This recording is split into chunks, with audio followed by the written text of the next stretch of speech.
que todo darle las gracias. Vamos a comenzar. Bueno, vamos a dar por comenzado este webinar que nos convoca en el día de hoy, que tiene que ver con la envolvente en edificios cero emisiones. Partimos por darle las gracias a todos los que nos acompañan hoy. Este es un tema muy valioso que hemos querido relevar y el cual los vamos a estar invitando a diferentes actividades, porque estamos caminando hacia un país que tiene compromisos carbono neutrales.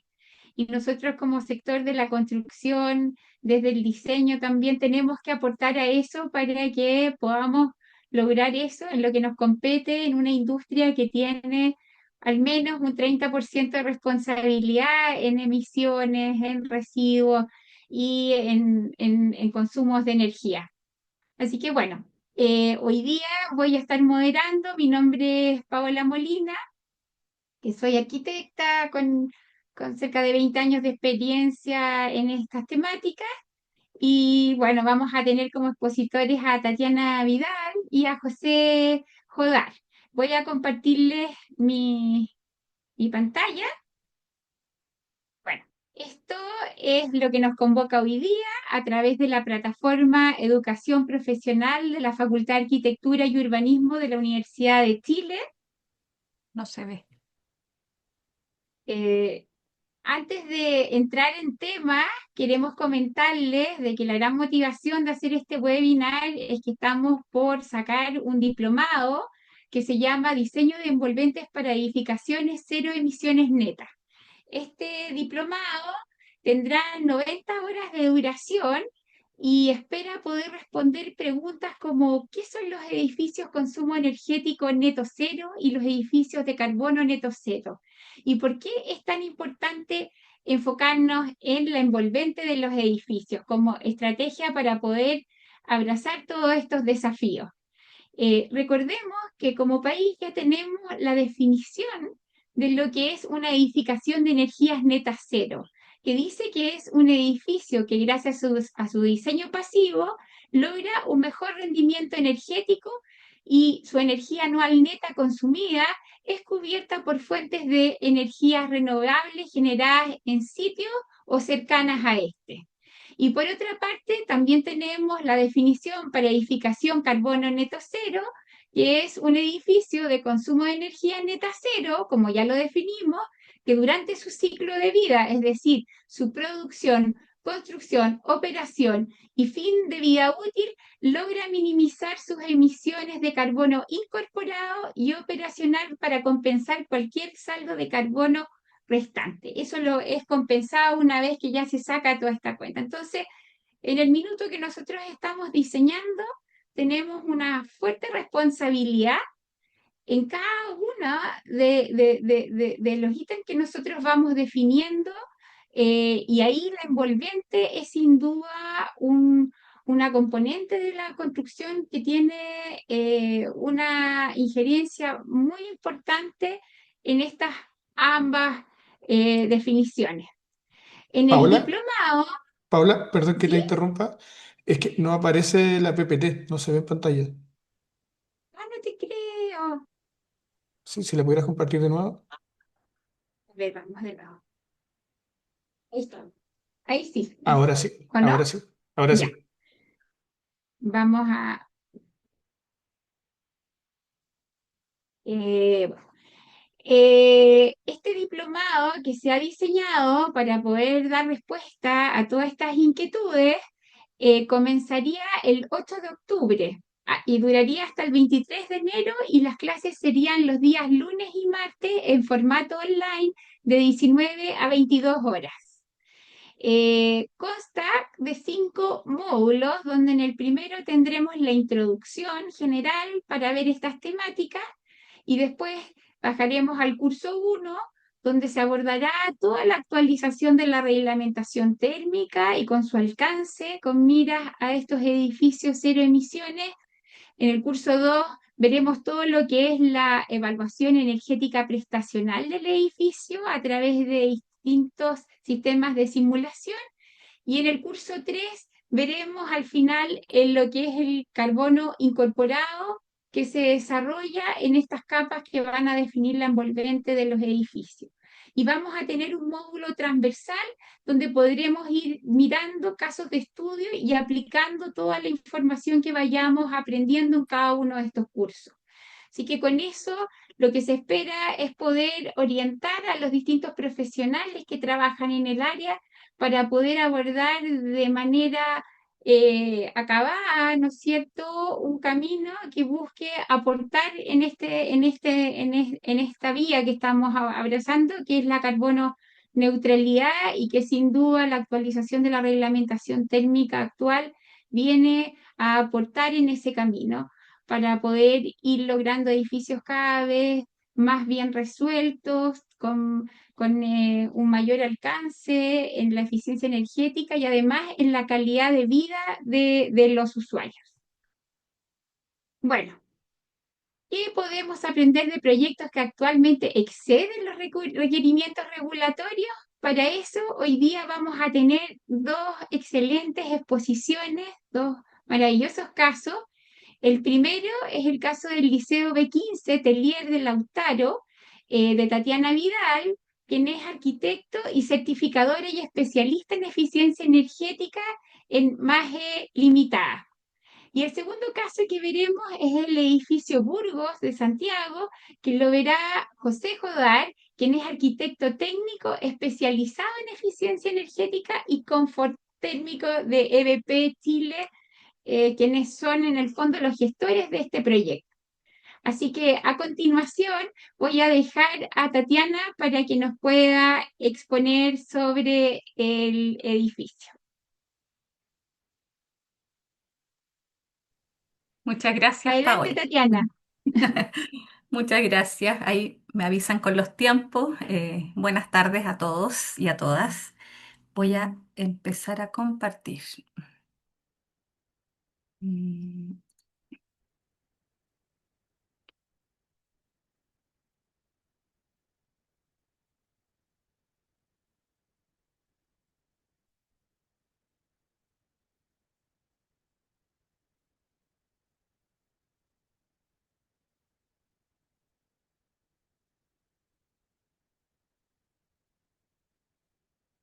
Ya, si me confirmas, Paola, si se ve bien. ¿Está ok? Ok, Tatiana, se ve perfecto. Gracias. Bueno, les voy a presentar entonces el Liceo Jorge Telier de la comuna de Lautaro, en la región de la Araucanía. Em, Quiero aclarar que este edificio se diseñó y lo asesoramos el año 2016 hasta el 2017 más o menos. Ya es un edificio ya de hace harto tiempo donde se pensó y se diseñó con criterios sustentables y obviamente con los criterios de la certificación CES. Los arquitectos, acá tengo más los datos. El proyecto es de los arquitectos Arquitectónica Limitada, el mandante, la ilustre municipalidad de, ahí está mal escrito, es de Lautaro, no de Temuco, me equivoqué yo. Yo fui la asesora de la etapa de precertificación y en la etapa de certificación en obra que se construyó el año pasado, el 2024, fue Alejandro Reyes y la entidad evaluadora de la certificación 88 Limitada. Este es un liceo bastante grande, tiene 9.215 metros cuadrados y es de tres niveles, ¿ya? El año 2019 fue la primera premiación CES y ahí entraron los edificios que estaban ya precertificados anteriormente a esa fecha. Y el liceo sacó el segundo lugar. Fue mi primer edificio con certificación. Y el año 2024 sacó el primer lugar en la etapa de construcción. Ahí está la ubicación, cerca de Temuco está Lautaro.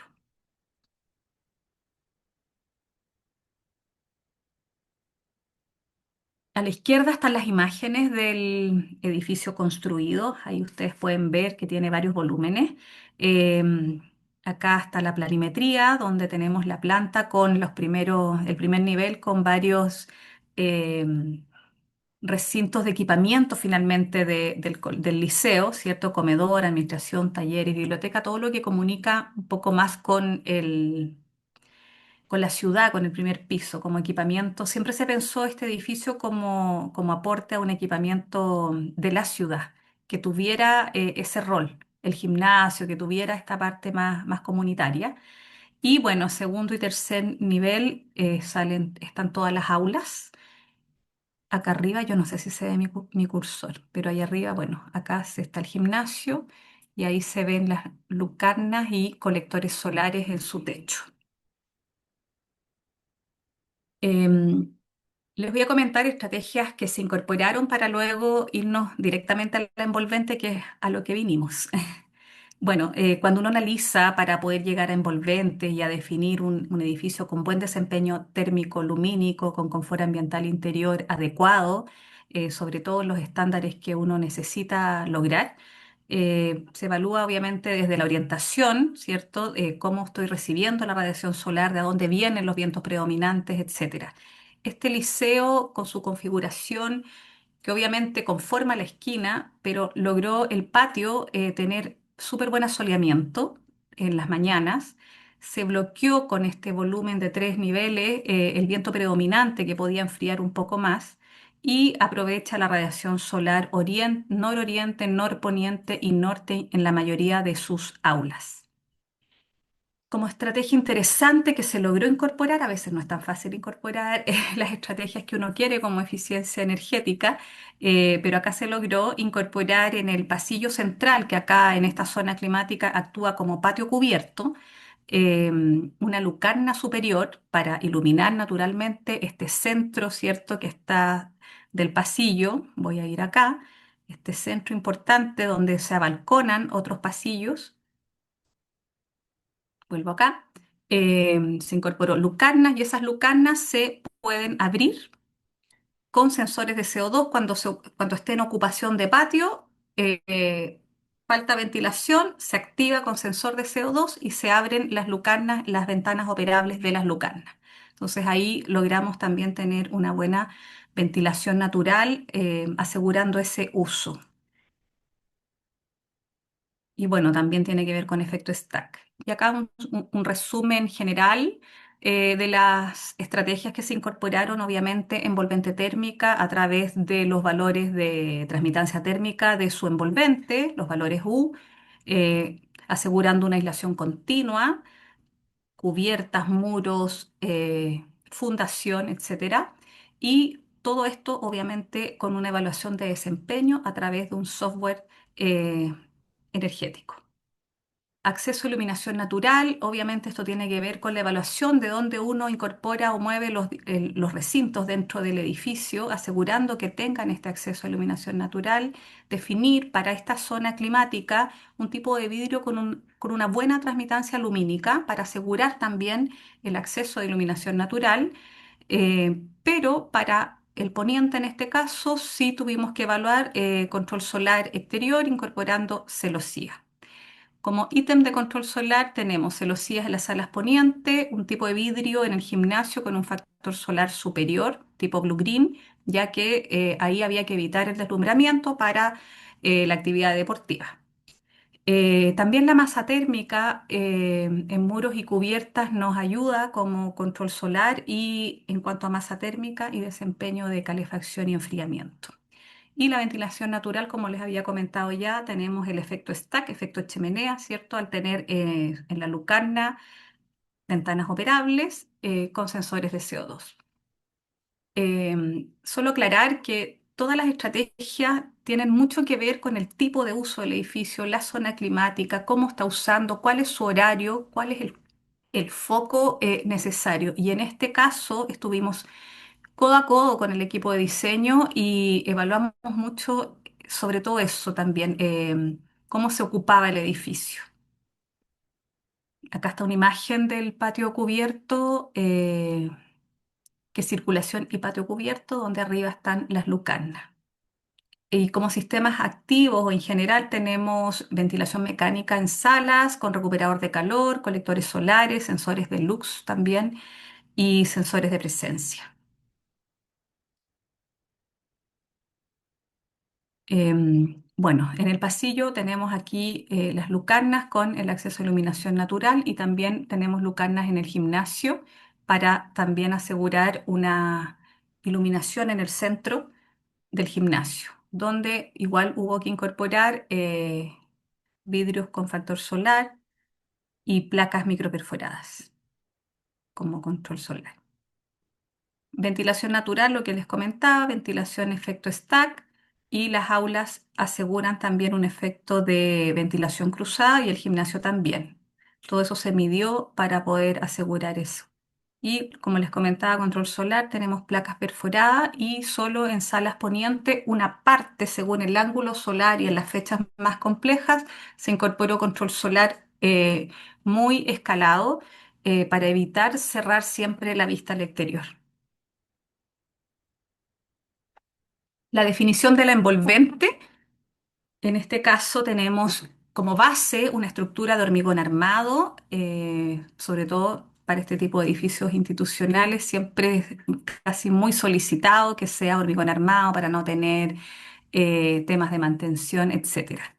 Luego de eso se incorporó 100 milímetros de poliestireno expandido de 20 kilogramos metros cúbicos de densidad con distintos revestimientos, un sistema AVES que queda como sistema AVES, un sistema tipo Trespa con este tipo de revestimiento, ahí van a ver las fotos que ahí se están instalando también, y también de acero galvanizado. Tiene tres tipos de revestimiento, pero su base siempre fue hormigón con 100 milímetros de aislación. Para la cubierta se considera una losa de hormigón también con 150 milímetros de lana mineral y luego cámara de aire se considera y sobre eso tiene tejas de acero galvanizado. Las ventanas tienen marcos de PVC y vidrios, obviamente doble vidrio hermético 612-6, donde era importante acá también revisar la transmitancia lumínica de las salas con un 73% y el factor solar 0,62. Y tuvimos que oscurecer un poco esta transparencia, ¿cierto?, para el gimnasio, teniendo 51% y 38% de factor solar. Y otro importante de la envolvente siempre es el control solar. Acá fue muy acotado, muy medido para no tapar lo que no era necesario, lo que entraba solo un 20% lo dejamos, etcétera. Entonces ahí el gimnasio sí placas perforadas y solo celosías en las salas ponientes. Los valores U que nosotros definimos en ese momento fue 0,34 en muros, 0,16 en cubierta y 1,8 en vidrio, un vidrio tipo Lowy. Em, para ubicarnos más o menos en el tiempo, en ese momento, el año 2018, donde se postuló a la precertificación, se trabajaba con el manual CES versión 1. El caso base solicitaba estos valores U del primer lado de acá, no sé si lo ven con mi cursor en realidad. Em, y el CES bueno de ese momento, el nivel bueno, era muros con 0,6, cubierta con 0,2 y vidrios con 1,6. O sea, siempre se solicitó un vidrio Low-E entre el aceptable y el CES bueno. Nosotros a esto más o menos evaluamos y llegamos a un 0,34, 0,16 y 1,8. Para comentarles, ahora la versión CES 1.1 tiene estos otros indicadores donde se mejoró bastante el caso base, sobre todo en muros, que antes competíamos contra un 2,9 y ahora estamos en 0,6. También revisamos el PDA del momento en Temuco, que tiene un 0,45, por ejemplo, de solicitud en muros y 0,28 en cubierta y 3,2 de vidrio. Y la nueva reglamentación térmica en el sector eh, también está en esos valores.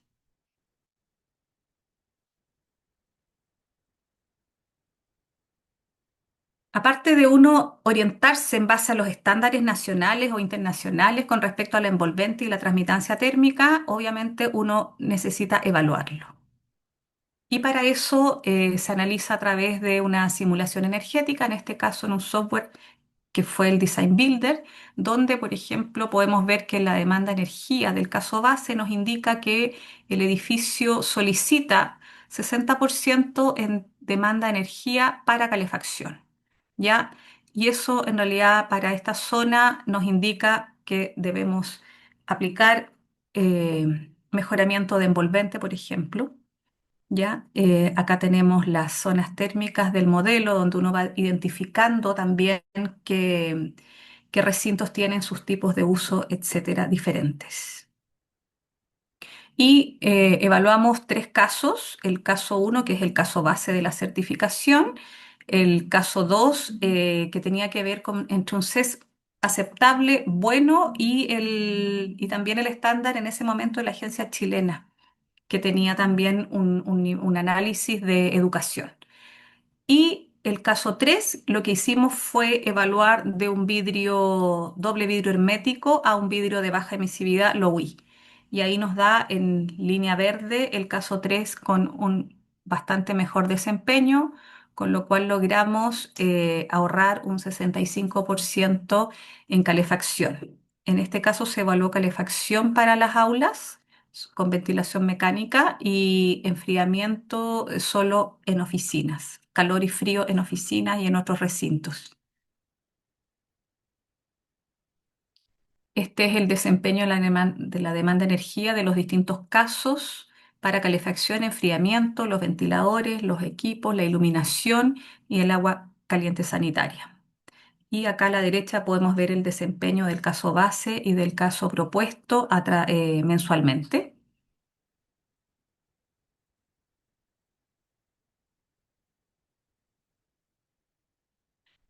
Y con esto se logró un ahorro del 25% en las horas de disconfort, tomando en cuenta sola la envolvente sin sistemas activos, ¿ya? De climatización. Solo con la envolvente se ve cuán fuera estamos de las horas de disconfort, de las horas de confort, ¿ya? 25% en base a un caso base. En cuanto a demanda de calefacción, el modelo arrojó un 65% de ahorro y en costos operativos un 58% de ahorro. Y acá tenemos detalles de la envolvente, el vidrio Low-E, todo conectado con sellos, con su taco de madera, con la aislación tipo ACE, luego una cámara de aire y el revestimiento, una mínima cámara de aire, como se está viendo ahí, con su estructura y los dos tipos de revestimiento, que eran un tipo Trespa, Fundemar creo que se incorporó finalmente,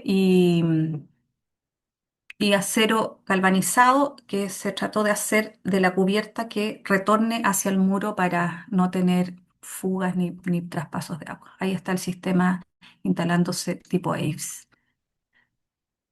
Acá está el revestimiento que les comentaba, dos tipos de revestimiento del edificio. Acá está el detalle cubierta, donde se ocupó 150 milímetros de lana mineral con todos sus retornos, todas las vueltas. También hay un pedacito de piso ventilado con puente térmico, donde también se desarrolló aislación. Ahí está la instalación de la lana mineral en la cubierta. Acá se muestran los colectores solares, la aislación, el gimnasio con sus lucanas ahí. ¿Cómo estoy de tiempo? Y en cuanto a nivel alcanzado en la etapa de construcción, se llegó a un nivel sobresaliente con 76 puntos, donde se logró en ahorro de energía 35%, en consumo energético 57%, en ahorro de agua 56% y reducción de residuos 82%. Te quedan 3 minutitos por si acaso. Súper, es mi última PPT. Ah, estoy súper calibrada. Bueno, y la importancia de todo esto finalmente son las personas que ocupan ese edificio. Acá hay imágenes de los alumnos en las salas, en el patio cubierto, en el gimnasio. Eh, y eso es lo importante. Nosotros tenemos la responsabilidad como arquitectos y asesores de diseñar espacios, edificios, em, que podamos asegurar que tengan temperaturas adecuadas, ventilación, etcétera. Por lo tanto, definir la envolvente ya es un gran paso para hablar de desempeño térmico, de desempeño lumínico, para lograr calidad de vida, no solo ahorrar energía, que también es súper importante para poder operar estos edificios, pero a qué vamos lo importante, confort ambiental y salud. Y es nuestra responsabilidad y hay herramientas hoy día y hay conocimiento. Así que los invito a todos a poder lograr eso y si no, estudiar eso. Muchas gracias.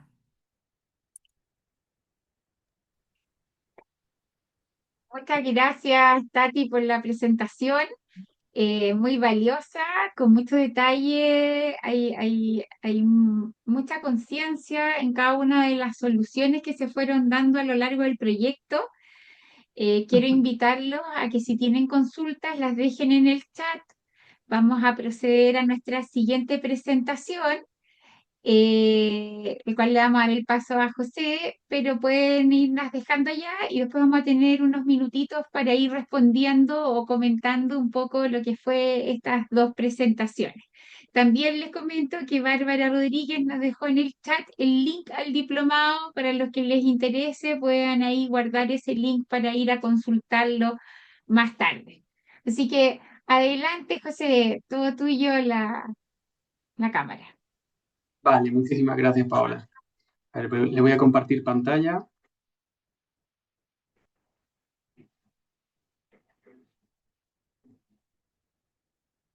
¿Me avisan si se ve? Se ve muy bien. Perfecto. Bueno, yo les vengo a hablar hoy del proyecto del edificio Burgos, que ven en pantalla.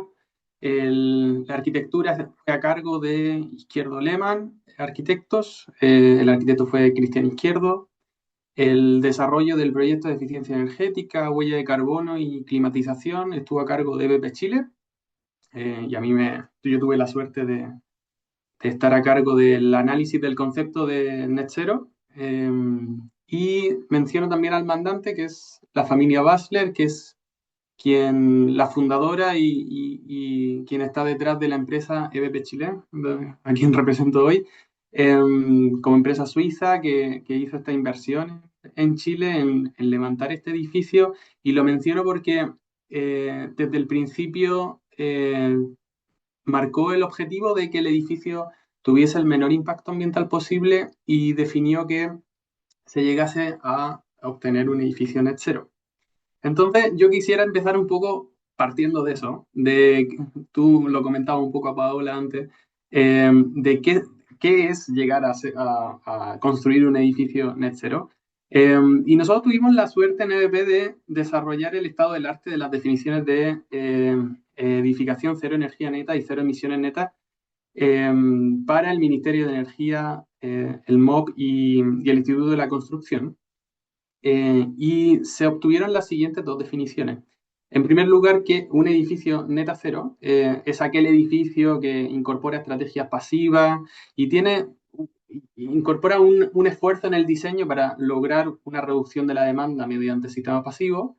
Además, incorpora sistemas activos eficientes para obtener y asegurar un menor consumo energético. Y luego esa energía que todavía usa el edificio, se cubre con la generación de energía renovable en el sitio. Y que compensa al final la energía que se consume con la que se genera. Y ahí se llegaría a un edificio energía neta cero. Ahora, cuando hablamos de un edificio carbono neto cero, partimos de la base de un edificio energía neta cero, con todo lo que hemos dicho anteriormente, pero que además se analiza en todo su ciclo de vida, producción, construcción, operación, fin de ciclo de vida, y se aplican estrategias para mitigar el carbono incorporado de ese proyecto en todo el ciclo de vida. Y luego ese carbono restante es el que finalmente se compensa. Entonces, por eso es súper importante llevar una metodología y un proceso de análisis durante todo, desde el inicio del proyecto. Por eso menciono que fue súper importante marcar este objetivo al principio, porque fue todo un proceso de, ya, ¿y cómo lo logramos? ¿Y qué referencias tenemos nacionales? ¿Qué referencias tenemos internacionales? Y ahí fuimos explorando y averiguando cómo lo podíamos lograr. Bueno, acá pongo una imagen del caso inicial y del caso final. Entonces nosotros recibimos, como lo que pasa comúnmente, como asesores de eficiencia energética, nosotros recibimos un proyecto y hay que trabajar muy, como decía Tatiana antes, muy en conjunto con arquitectura para lograr optimizar ese diseño. Acá tuvimos la suerte de que, además de asesores, éramos un poco mandantes, entonces nuestras recomendaciones igual se tenían muy en consideración. Entonces, bueno, la demanda térmica inicial, obviamente teníamos mayor demanda de refrigeración que de calefacción, porque este edificio se trata de un edificio mixto, que es de oficinas y es residencial. Acá se ve la fachada poniente, que es el edificio de oficinas. Por detrás estaría lo que es el edificio residencial, que tendría en orientación norte-sur. Y bueno, ubicado en Santiago. Entonces, un edificio mirando el poniente completamente ubicado en Santiago, pues la demanda de refrigeración obviamente era la más importante, duplicaba la demanda de calefacción. Y finalmente a lo que llegamos fue a tener un edificio con muy baja demanda de calefacción, 6,4 kilowatt-hora metro cuadrado, como pueden ver, y en refrigeración logramos llegar a 33,4. Igual se nota más alta, pero se hizo mucho esfuerzo como para poder reducirla a ese número. Hablar un poco de la metodología ahora. Nosotros, como les decía, teníamos este diseño inicial y acá nos basamos en la certificación Minergie. Nosotros en EDP adaptamos la certificación Minergie de Suiza a Chile y después a Latinoamérica. Y ahora actualmente está disponible, cualquier proyecto se puede certificar tanto en Chile como en Latinoamérica con esta certificación. Y nos basamos en esa certificación para determinar los lineamientos de cuáles eran los sistemas pasivos y las estrategias de eficiencia energética que íbamos a incorporar al proyecto. Y obviamente otros parámetros también de sustentabilidad, pero el foco principal en este proyecto fue la reducción del consumo energético y de la huella de carbono. Después de utilizar esta certificación como base, llegamos, claro, como a situaciones un poco más de menor demanda. Y de ahí empezamos a analizar estrategias que tenían el mayor impacto. Obviamente, la optimización del control solar fue clave para reducir el consumo en este caso. Y ahora les voy a mostrar varios análisis que hicimos, pero pasamos por todo, por elementos verticales fijos, móviles, horizontales, persianas, bueno, de todo. Y acabamos con las persianas móviles porque ahí les explicaré los motivos. Y también ciertas estrategias también como que igual tenían un impacto, que al final no es llegar a diseñar una envolvente eficiente y listo, sino que al final todo el edificio, para lograr conseguir un buen comportamiento energético, necesitábamos que la combinación de estas estrategias nos diese ese resultado, ¿no? Entonces era encontrar ese punto de equilibrio entre cuánto vamos a invertir, cuánto vamos a ahorrar, pero también ¿qué combinación hacemos de estas estrategias para que esto realmente funcione después? Entonces ahí entró la masa térmica, el tipo de vidrio, sensores, etc. Luego, una vez que redujimos al máximo la demanda térmica, evaluamos diferentes sistemas de climatización y también de energía renovable. Entonces también aquí teníamos una limitante, porque como si se acuerdan, yo les decía que para que un edificio sea energía neta cero, toda la energía que consumamos la tenemos que compensar con energía fotovoltaica, o sea, con energía renovable en el sitio. Nosotros optamos por paneles fotovoltaicos y tenemos un límite de superficie donde podíamos poner paneles. Entonces, ese límite de energía que nosotros podíamos generar, no nos podíamos pasar de ahí. O sea, no teníamos que consumir menos que eso. Entonces, ok, tenemos todas las estrategias pasivas aplicadas. Ya, ¿qué nivel tenemos tanta energía que podemos generar? ok, ¿cuánto puedo consumir? ¿Cuál es la eficiencia de mi sistema? Necesito un sistema que sea muy eficiente, que tenga una eficiencia altísima o puede ser más baja.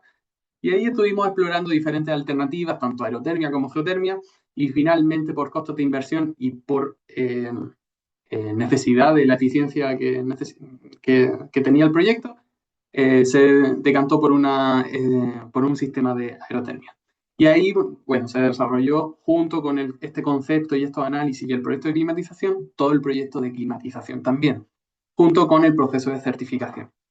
Entonces, según los resultados, el edificio es net cero energía, considerando el consumo en calefacción, refrigeración, ventilación, agua caliente sanitaria e iluminación.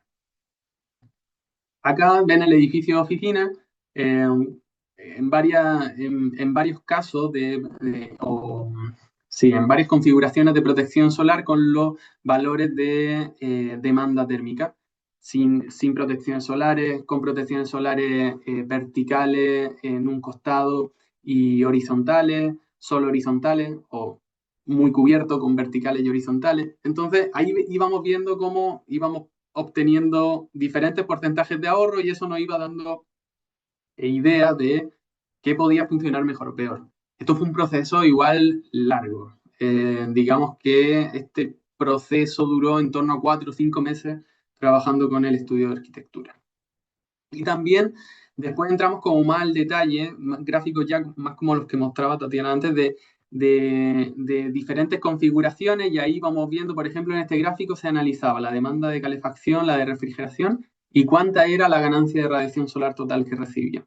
Y aquí también no nos podíamos dejar engañar un poco por la ganancia de radiación solar porque tampoco queríamos eliminar toda la ganancia de radiación solar. Lo que queríamos era que se redujese al máximo posible en verano, pero que igual tuviésemos radiación solar en el invierno. Entonces, ese equilibrio necesitábamos encontrarlo para el clima de Santiago. Y por eso fuimos haciendo diferentes iteraciones con protecciones solares, con tipos de vidrio.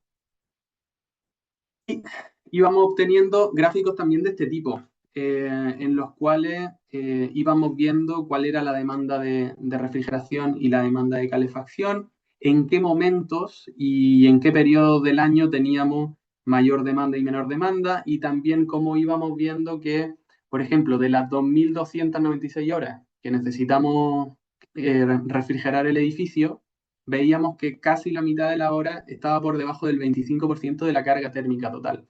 O sea, la necesidad de enfriamiento existía, pero era muy poquito. Entonces, ahí lo podías cubrir con ventilación natural, ahí lo podías cubrir con alguna otra estrategia pasiva. Entonces, ir al detalle de cómo podíamos ir optimizando cada vez más por la envolvente térmica esta necesidad de energía. Y bueno, llegamos a soluciones de este tipo, en el cual aquí les estoy mostrando el muro exterior del proyecto, el cual es un poco raro, porque, yo lo sé, porque los pies derechos se ven un poco diferentes porque no son continuos. Acá Arquitectura desarrolló un sistema que es como un marco. El pie derecho es un marco, es hueco por dentro, y genera dos tabiques, son como dos tabiques de 60 centímetros, perdón, de 60 milímetros, y este pie derecho es como un marco. A ver, yo creo que puedo señalar acá, aquí. Entonces aquí tenemos este marco y la aislación se mantiene continua acá. Y eso hace que el puente térmico que genera el pie derecho se reduzca. Y eso fue a través del trabajo colaborativo con arquitectura que se pudo llegar a este resultado. Y el proyecto igual considera fachada ventilada, para el buen desempeño térmico igual en verano, pero además también considera 12 centímetros de aislamiento térmico en muro, por lo cual estamos llegando a nosotros necesitábamos llegar a 0,3 watt por metro cuadrado Kelvin de valor U, y con este tipo de solución podíamos llegar. Porque Minergie te pedía que toda la envolvente, tanto cubierta, muros, pisos, estuviese por debajo de 0,3 como valor. y en ventanas por debajo de 1,9. Y bueno, también hicimos diferentes análisis ya entrando más al detalle de cómo se comportaba la envolvente durante el día. Acá, sí, en este gráfico lo que pueden ver es en las barras, podemos ver la pérdida o la ganancia, dependiendo si es negativo pérdida, si es positivo ganancia, que existía en vidrio, que existía en muro, cubierta, piso ventilado, las ganancias de interiores como iluminación, computador, ocupación, las ganancias de radiación solar. Y la línea azul representa la demanda de refrigeración en este caso, que sería un día representativo del verano. Entonces vemos que el pic de demanda de refrigeración lo tenemos a las 5 de la tarde, que claro, que es cuando tenemos la mayor cantidad de radiación solar, que lleva todo el día ocupándose el edificio y acumulando esa ganancia de calor, mientras que la transferencia de energía en forma de calor a través de la envolvente, si bien aparece, porque acá vemos que tenemos pérdida por cubierta, por muro, las ventanas, tenemos pérdida en este momento y tenemos ganancia durante la tarde, entonces igual hay un poco de transferencia de calor, pero ya era mínima, como que generar ciertos cambios en los valores de tramitancia térmica ya a este nivel representaban un costo de inversión y unos cambios en el proyecto tan grandes que, que llegamos como a este límite, ¿no? De decir, ya, hasta aquí podemos llegar con los valores de tramitancia térmica. Y lo mismo un poco con el invierno. Acá nosotros hemos estado, ya lo estamos habitando el edificio, y ha sido impresionante cómo no se ha necesitado apenas calefacción durante el invierno. Es más, el sistema de calefacción empezó a trabajar hace un mes, me parece, porque hasta antes no estaba operativo, eh, y realmente funcionaba bastante bien el edificio en general. Y aquí vemos como si ahora en invierno sí tenemos mayores pérdidas a través de la envolvente, sobre todo por las ventanas, que son finalmente el elemento más débil de la envolvente, cuando tenemos 0,3 en la mayoría de los elementos y en las ventanas tenemos en este caso 1,6, y en los marcos de ventana tenemos 1,1. Entonces, en ese caso, es por donde más pérdidas de energía tenemos. Pero gracias a la ganancia de radiación solar y a la ocupación, podemos mantener una muy baja demanda de calefacción durante el día. Solo durante la mañana, obviamente, el edificio está frío y de un día para otro no acumula tanto el calor porque el edificio está construido en base a madera. Entonces su inercia térmica es simplemente una sobrelosa de hormigón que aquí aparece, aquí tenemos los escantillones del edificio, eh, y si se fijan acá tenemos la sobrelosa encima del piso intermedio. Esta sobrelosa de hormigón es la que nos da la inercia térmica que necesitamos para acumular el calor, tanto en verano como en invierno, y que nos aplane la curva de la oscilación térmica que tenemos en este clima. Acá se pueden ver como la envolvente, el muro de los 12 centímetros de aislamiento térmico con su cámara ventilada. Tenemos 20 centímetros de aislamiento en cubierta. Entre piso había también 20 centímetros por un tema de ruido también. Y aquí, bueno, se ven los pilares y las vigas de madera. Se ven diferentes tipos de aleros también. Por ejemplo, esta es la fachada poniente. Y la fachada poniente no necesitábamos un granero muy grande porque lo que teníamos era esta protección solar, que es una persiana que sube y baja, y encima también las lamas horizontales se pueden regular su ángulo de inclinación, entonces permite un juego perfecto para si quiere ganar radiación solar o si quiere bloquearlo completo. Mientras que acá vemos el escantillón de la fachada norte, que aquí tiene un alero de más de 1 metro, no recuerdo exactamente cuánto era, si era o si era de 1 metro justo, ¿no?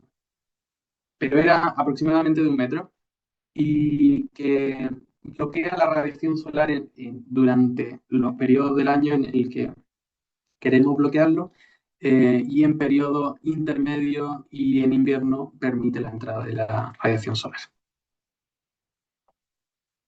Además de todo esto, también hicimos un análisis del carbono incorporado, entonces, de todo el ciclo de vida. Acá les muestro este gráfico en el cual vemos diferentes componentes del edificio. Por ejemplo, vemos las vigas y cadenetas que eran de madera. Pues, bueno, el carbono incorporado es negativo pues, por el carbono biogénico de la madera. Acá en los pilares también, en las puertas también. Pero, por ejemplo, las fundaciones pues, es donde más tenemos debido al hormigón, porque la base, el estacionamiento abajo, el -1, es de hormigón y el núcleo del edificio, los ascensores y las escaleras también son de hormigón. Algo a destacar, por ejemplo, las ventanas. Las ventanas, el vidrio tenía un muy alto impacto en el carbono incorporado que tenía el edificio. Y ese tipo de cosas fueron como analizando para ir viendo dónde podíamos ir seleccionando materiales que nos ayudasen a reducir este carbono incorporado. Otro problema que nos encontramos también, que los sistemas activos del edificio iban por la envolvente, iban por el perímetro de la envolvente. Entonces, aquí yo ya me refiero como a la problemática que existe durante la etapa de construcción de lograr tener una envolvente, un aislamiento térmico continuo, una hermeticidad buena porque se colocan todos los sellos de hermeticidad, porque no falla ninguna unión. Ese seguimiento es súper importante a la hora de llevar a cabo y de implementar envolventes para este nivel de desempeño de edificio. Y eso es como una lección aprendida muy fuerte de este proyecto. Y acá un poco los resultados que se obtuvieron tanto en la parte de oficinas como en la parte residencial. Si se fijan acá lo que hablaba antes de la producción fotovoltaica, nosotros tenemos una producción fotovoltaica de 68,7 kWh metro cuadrado año, con 37 paneles en la parte de oficina, y un consumo de 52,2. Entonces estamos sobre el consumo estimado del edificio. Y ahora esperemos que durante la etapa de ocupación, el monitoreo que le realicemos, podamos comprobar que ciertamente se cumple y estamos por debajo de esos consumos. Obviamente también eso, ¿qué nos va a pasar? Que vamos a tener el aprendizaje también sobre cómo influye el comportamiento de los usuarios después en este tipo de edificios, para que se consigan esos resultados. Y si queda tiempo, Paola, a mí me gustaría compartir este video que hay acá. Los últimos minutitos, José, hay un pelito pasado, pero bien vale el video. Vale, ahí avísame si se escucha, por favor.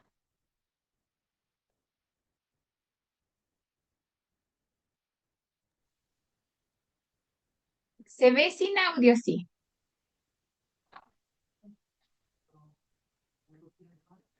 Déjame compartir.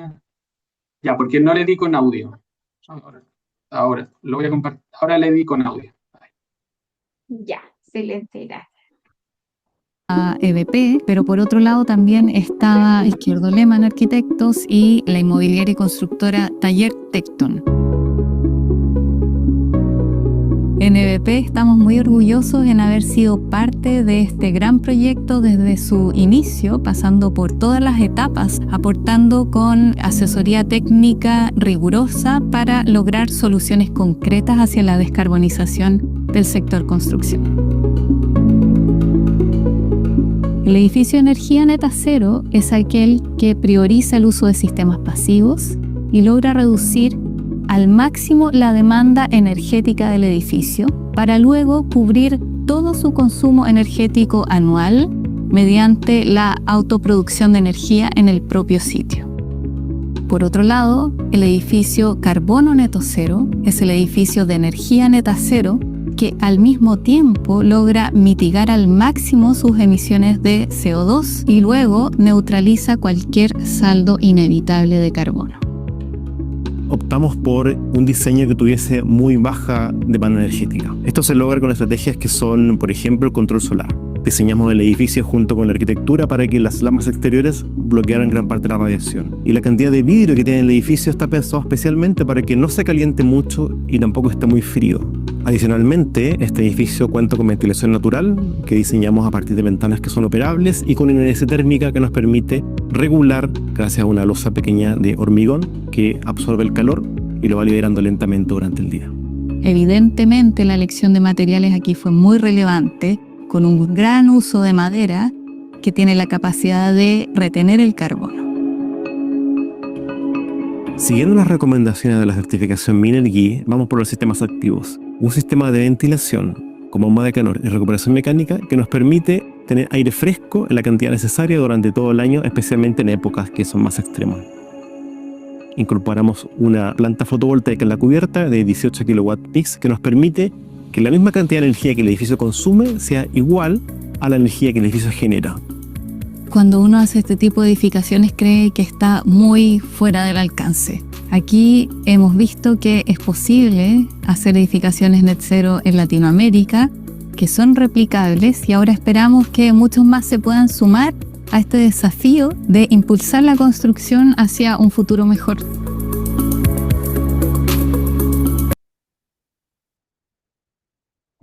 Eso es todo. Muchas gracias y disculpa pasarnos del tiempo. No, muchas gracias a ti. Mira, se me hizo de noche y no prendí la luz, está bastante oscuro. Quiero agradecerles la presentación a los dos, sin duda dos proyectos muy elaborados, muy acabados. Estaba mirando aquí el chat, pero no hemos recibido consultas. Les recuerdo que si tienen algún comentario o consulta, por favor que lo vayan dejando. Ahí tenemos a Mario Castro que dice notable, así que bueno, muy bien recibido. A mí me gustaría consultarles a ustedes qué sintieron a ustedes que fue como la parte más compleja de abordar o porque aquí son proyectos que están construidos. Una cosa es cuando tenemos un diseño que logramos abrazar, ¿no es cierto?, estos conceptos y otro es cuando lo llevamos a la obra. No sé, dentro de todo este proceso que ustedes vivieron, ¿dónde sienten que estuvieron las mayores como dificultades para poder avanzar? Primero partamos con Tatiana. Gracias, Paola. Voy a recordar, fue esto hace casi 10 años, por eso quería hacer ahí la aclaración.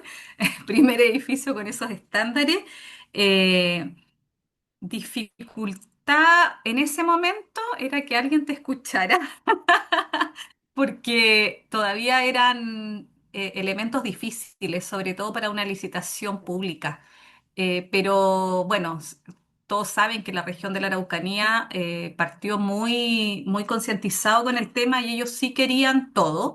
Y voy a decir lo bueno, por el otro lado, el equipo de diseño sí me hizo caso, pero más que nada con las especialidades, coordinar y solicitar me miraban súper raro, o sea, era como, ¿qué me estás pidiendo? Eh, la uniformidad media, de la iluminación, etcétera, un montón de temas. Yo lo medí todo porque era yo incipiente, sola, así que, pero veía ahí todas las análisis, efectivamente, yo hice, no sé, 2 años de análisis así, pero no de carbono en ese momento para nada, pero sí de energía con todas las envolventes, con todas las opciones.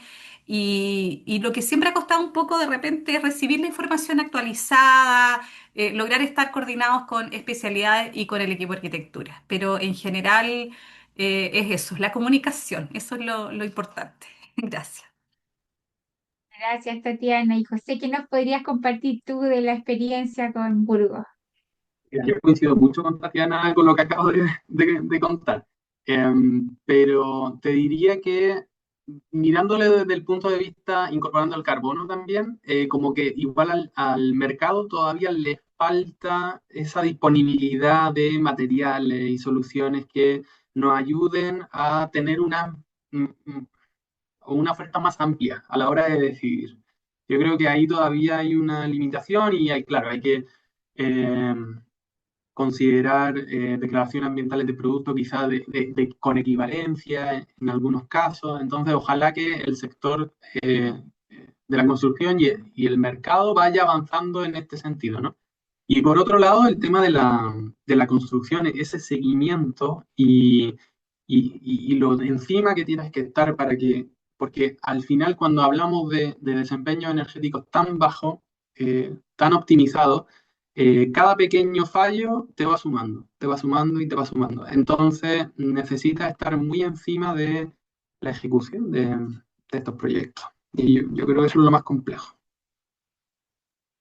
Ahí qué valioso lo que nos aporta José de la industrialización, como es parte de este proceso de sostenibilidad. Sin tener esa medición ahí, es difícil poder llegar a buenos resultados. Nos han llegado dos consultas, una para cada uno en el chat. Voy a partir con Tatiana, que dice la consulta es lo siguiente, sobre la reducción de residuos. La hace Adolfo Rizopatrón. Rodolfo pregunta, ¿de qué manera se midió? ¿Fue respecto al caso base y desde qué etapa del edificio se midió? Ya, yo no fui la asesora de certificación, pero si nos vamos al requerimiento de la certificación CES, tiene que ver con un total de escombros y residuos de toda la obra, es el ahorro que tú calculas. Te piden mínimo un 50% para optar, digamos, como puntaje, ¿ya? Y acá ellos llegaron como 83%. Pero ¿desde qué etapa? Me imagino que debe ser de toda la fase de construcción, pero ahí tenemos que invitar a Alejandro Reyes para asegurar eso, pero es en base a eso. Gracias, Tatiana. Y tenemos una segunda pregunta referente al análisis de ciclo de vida para José. Y dice, análisis de ciclo de vida y costos operativos. ¿Se realizó una simulación respecto a la mantención de los elementos de madera o de qué manera se estima esta mantención? Buena pregunta. Sí, como se hizo un análisis de todo el ciclo de vida, hay un módulo que se refiere a mantenciones, recambios, que sufren todos los elementos del proyecto, incluido la madera. La mayoría de la madera está tratada o sea, con la recomendación con Osmo, porque al final Arauco recomienda el tipo de tratamiento que hay que dar a la madera en función de dónde esté expuesta, ¿no? Eh, y luego respecto a la fachada que mostraba esos elementos horizontales de madera que se veían en fachada, que formaban la fachada ventilada, esa madera es madera quemada con la técnica Yakisugi. Esa madera tiene un certificado de que tiene una durabilidad de 100 años. Entonces no hay que reemplazarla, tiene cero mantención y se hizo un análisis con madera termotratada y se hizo la comparación de qué convenía, esa madera o madera termotratada chilena. Y la madera termotratada tenía un impacto ambiental más alto. Entonces, por eso finalmente se decidió por esta opción. Lo importante es el análisis, como bien se comentaba antes, el tener una oferta más variada, ¿no es cierto?, en el mercado y oferta que tenga los datos que estén validados, ¿no es cierto?, que nos permitan confiar en ellos para poder ir tomando distintas decisiones. Acá como que no existen las buenas o los malos sistemas constructivos, pero sí se requiere de mucho análisis para poder ir sacando lo mejor de cada uno. Así que eso es algo muy valioso que se ha comentado aquí, que tenemos que rescatar y enviar el mensaje a la industria para que nos vaya alimentando con eso. Y bueno, ¿tenemos alguna otra pregunta? Ahí está Adolfo que dice, ok, a mí me gustaría como que visualizaran este futuro de Chile. Tenemos a puertas la actualización de la reglamentación térmica, ¿no es cierto?, como obligatoria. Eh, ¿Cómo visualizan ustedes? ¿Cuáles creen que van a ser nuestros desafíos?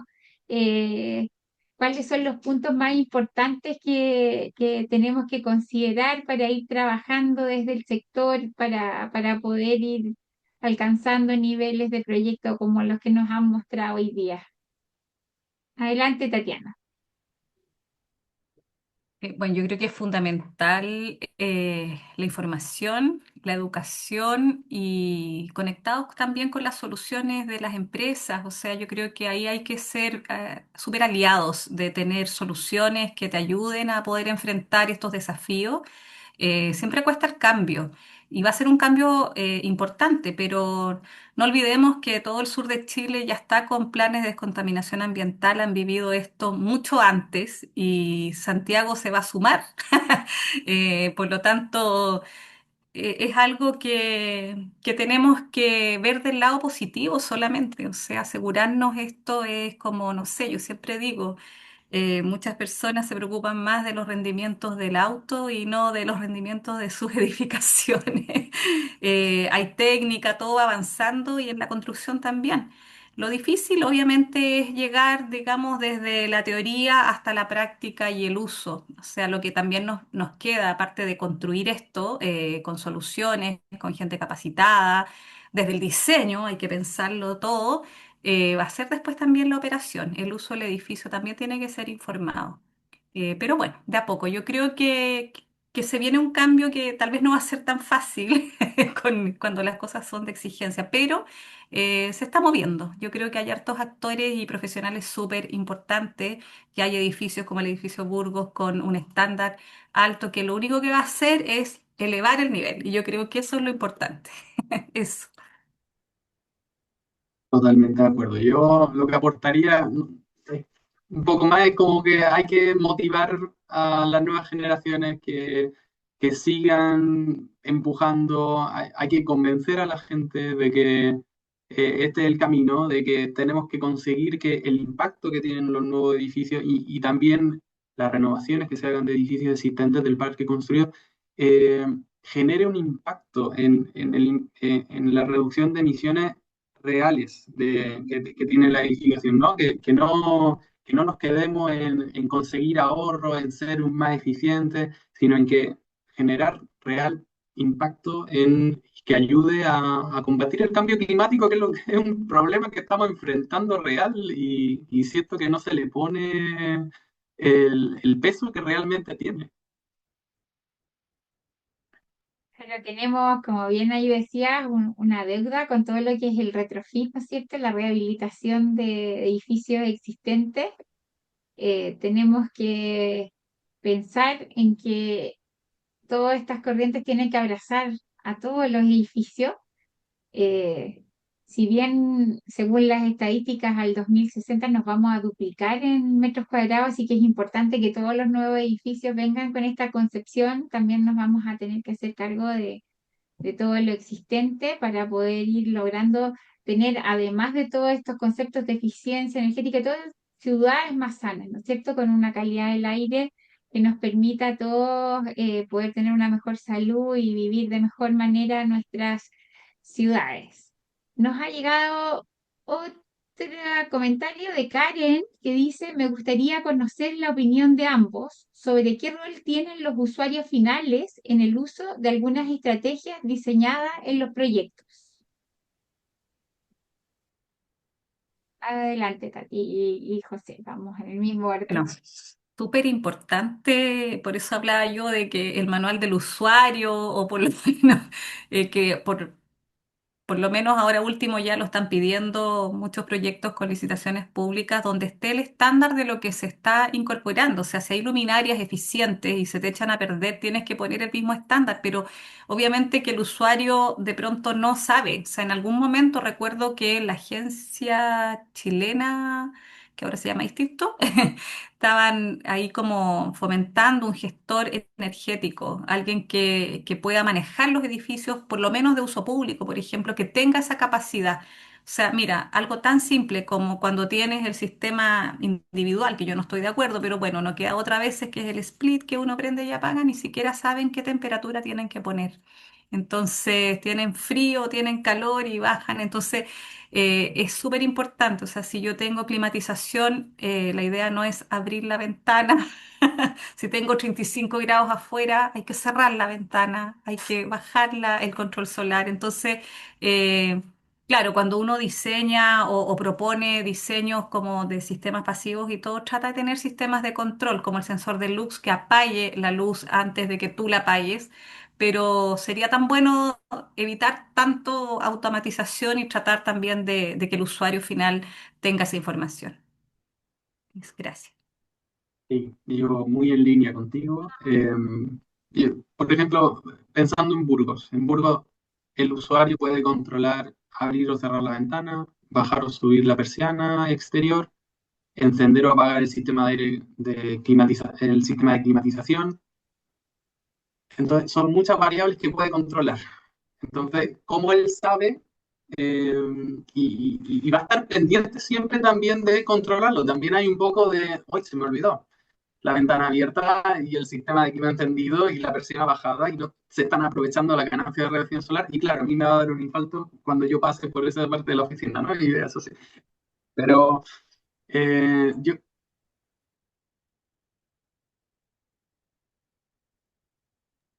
Sí, te estamos escuchando. Ah, se nos cayó. Bueno, mira que estaba interesante porque Le justo dio un iba a contar infarto cómo al había sido José. la experiencia del usuario. Bueno, vamos, esperemos que se pueda reconectar. Eh, Damos un minutito, ya estamos por cerrar. Eh, Mientras se reconecta José, Tati, Ana, ¿qué ves tú?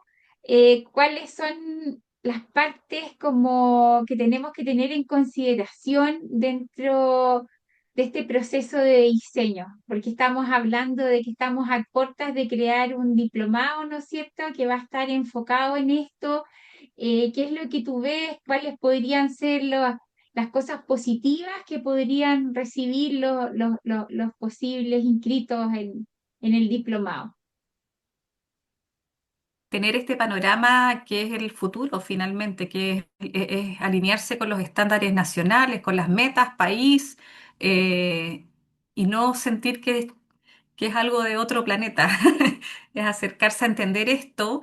Cuando uno ya lo maneja, entiende, cuando uno le habla de valores U, de transmitancia, eh, yo creo que la ganancia total, porque tú puedes elegir tus materiales, lo evalúas, ves si estás bien para esta zona climática, si es mucho, si es poco, puedes tú manejar esa información.